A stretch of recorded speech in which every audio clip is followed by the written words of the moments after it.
بسم اللہ الرحمن الرحیم۔ السلام علیکم معزز طلباء کرام، آپ سب کیسے ہیں؟ آج ہم نور الانوار کے سبق نمبر 6 کو پڑھیں گے اور آج کے سبق کا عنوان ہے ہدایت کے معانی۔ آج کے ہمارے سبق کی عبارت قال المصنف بعد ما تیمن سے شروع ہوتی ہے۔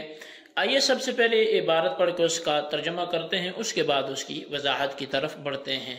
مصنف علیہ رحمہ لکھتے ہیں قال المصنف بعد ما تیمن بالتسمیۃ، صاحب منار مصنف نے تسمیہ سے برکت حاصل کرنے کے بعد فرمایا الحمدللہ الذی ہدانا الی الصراط المستقیم، تمام تعریفیں اس اللہ کے لیے جس نے ہمیں سیدھے راستے کی طرف ہدایت کی۔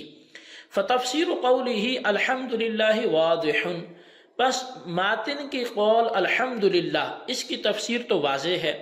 وَأَمَّا الْهِدَایَةُ فَكَمَا قِيلَ الدَّلَالَةُ الْمُوصِلَةُ إِلَى الْمَطْلُوبِ، تو بہرحال ہدایت تو جیسا کہ کہا گیا ہے کہ وہ دلالت جو مطلوب تک پہنچانے والی ہو، وہ رہنمائی جو مطلوب تک لے جانے والی ہو۔ او الدلالۃ علی ما یوصل الی المطلوب، یا پھر وہ رہنمائی کہ جو اس راستے تک پہنچانے والی ہو جو مطلوب تک پہنچا دے۔ اجمعوا علی انہ اذا نسب الی اللہ تعالی یراد بہ الاول، علماء کرام نے اس بات پر اجماع کیا ہے کہ جب اس ہدایت کی نسبت اللہ کی طرف کی جائے تو اس سے اول مراد لیا جاتا ہے۔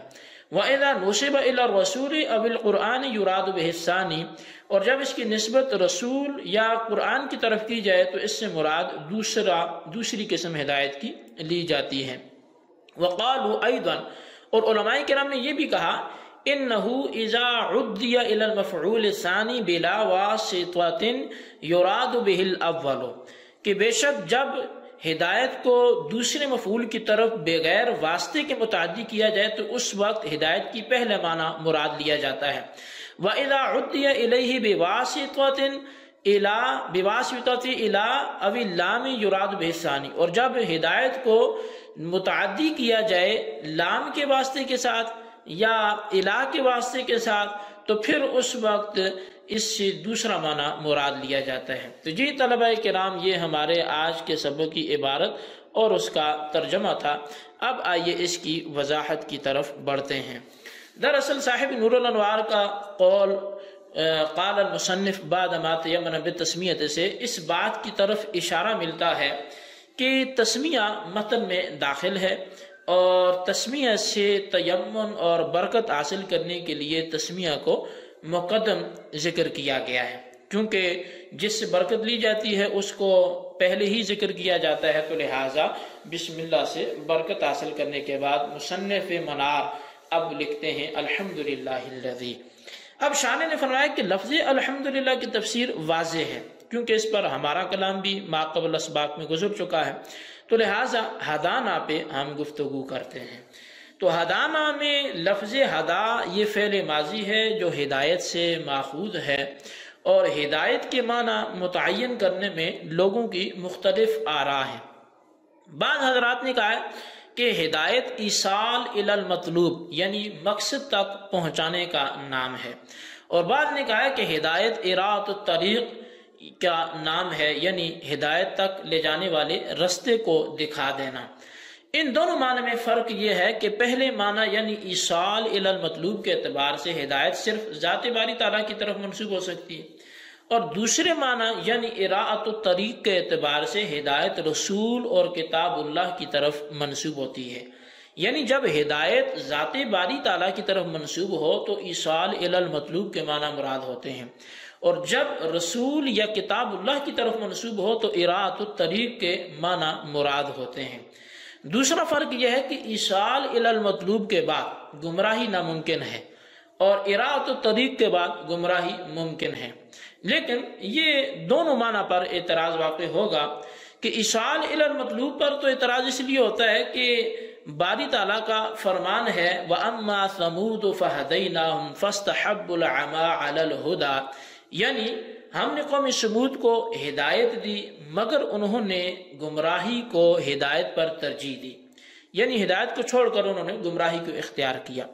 اب اس آیت سے معلوم یہ ہوا کہ سمود کے لوگ ہدایت کے بعد گمراہی میں مبتلا ہوئے، اور ہدایت کے بعد گمراہی میں مبتلا ہونا چونکہ ایصال الی المطلوب کے منافی ہے، چونکہ یہ اللہ تعالیٰ نے ہدایت دی ہے اور وہ ایصال الی المطلوب ہے، تو اس لیے فہدیناہم میں ایصال الی المطلوب کے معنی مراد نہیں ہو سکتے، جبکہ فرمان تو رب کا ہے، تو پھر ایصال الی المطلوب کا معنی کیسے درست ہوگا؟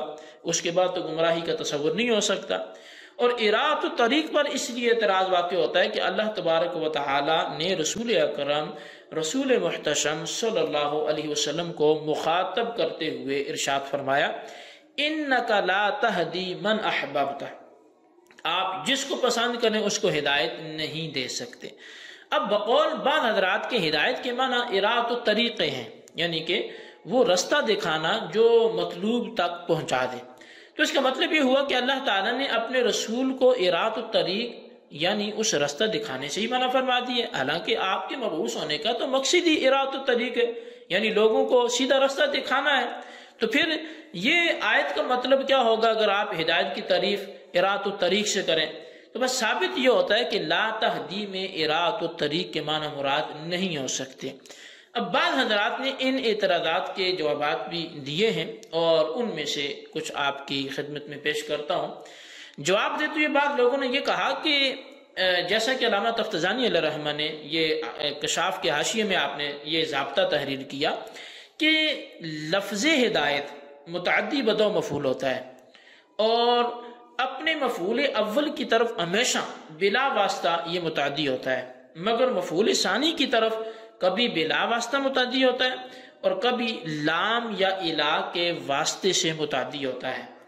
اگر لفظ ہدایت اپنے مفعول ثانی کی طرف بلا واسطہ متعدی ہو تو ہدایت کے معنی ایصال الی المطلوب کے ہوتے ہیں، جیسے کہ اہدنا الصراط المستقیم میں صراط المستقیم مفعول ثانی ہے اور اہد صیغہ امر اس کی طرف بلا واسطہ متعدی ہے، اور اگر لام یا الا کے واسطے سے متعدی ہو تو پھر اراۃ الطریق کے معنی مراد ہوتے ہیں۔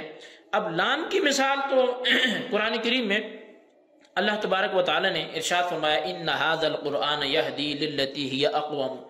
اب اس فرمان میں للتی میں جو للتی ہی اقوم میں لام ہے، یہ مفعول ثانی ہے، یعنی کہ للتی ہی اقوم یہ مفعول ثانی اور اس پر لام داخل ہے، اور مفعول اول لفظ الناس یہاں مقدر ہے۔ تقدیری عبارت یوں ہوگی ان ھذا القرآن یہدی الناس للتی ہی اقوم، اور الہ کی جو مثال ہے وہ یہ بنے گی کہ وَلَٰكِنَّ اللَّهَ يَهْدِي مَن يَشَاءُ إِلَىٰ صِرَاطٍ مُسْتَقِيمٍ۔ اب اس میں الہ صراط مستقیم یہ مفعول ثانی ہے جو بواسطہ الہ کے یہاں پہ یہدی اس طرف متعدی ہو رہا ہے۔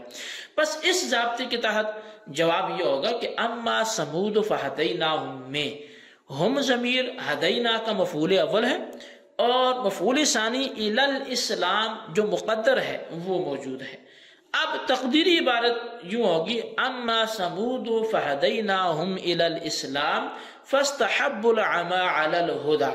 اب مذکورہ ضابطہ کے تحت لفظ ہدینا مفعول ثانی الی الاسلام کی طرف چونکہ الہ کے واسطے سے متعدی ہے، اس لیے اس آیت میں ہدایت کے معنی اراۃ الطریق کے ہوں گے، اور اراۃ الطریق کے بعد چونکہ گمراہی ممکن ہے، جیسا کہ یہ بات تو ہم نے پہلے بیان کر لی ہے، لہٰذا اس آیت کو لے کر اعتراض کرنا درست نہیں ہوگا۔ تو لہٰذا چونکہ یہاں پہ انہوں نے ایصال الی المطلوب معنی لے کے اعتراض کیا تھا، اور وہ تو یہاں مراد ہی نہیں ہے، یہاں تو اراۃ الطریق مراد ہے، اس لیے اعتراض جڑ سے ہی ختم ہو جائے گا۔ اور رہا دوسری آیت پر اعتراض کہ انک لا تہدی من احببت، تو اس آیت میں من احببت تہدی کا مفعول ثانی ہے اور مفعول اول مقدر ہے۔ تقدیری عبارت یوں ہوگی انک لا تہدی الاسلام من احببت، اور سابق میں یعنی یہ بات پیچھے گزر چکی ہے کہ لفظ ہدایت اگر مفعول ثانی کی طرف بلا واسطہ متعدی ہو تو ہدایت کے معنی ایصال الی المطلوب کے ہوتے ہیں، لہٰذا آیت انک لا تہدی میں ہدایت کے معنی ایصال الی المطلوب کے ہیں۔ تو گویا اللہ تعالیٰ نے اپنے نبی علیہ السلام کو فرمایا کہ آپ جس کو چاہیں ایصال الی المطلوب نہیں کر سکتے، چونکہ ایصال الی المطلوب کرنا یہ اللہ کا کام ہے، تو لہٰذا اس ہدایت کی نفی کی ہے، اراۃ الطریق کی نفی نہیں کی، تو اس آیت کو لے کر بھی اعتراض کرنا درست نہیں ہوگا۔ تو بہرحال یہ کچھ معروضات تھی، لیکن یہ علامہ تفتزانی علیہ رحمہ کے بیان کردہ ضابطہ کے تحت بات تھی، لیکن اعتراض اس ضابطہ پر بھی ہوا ہے۔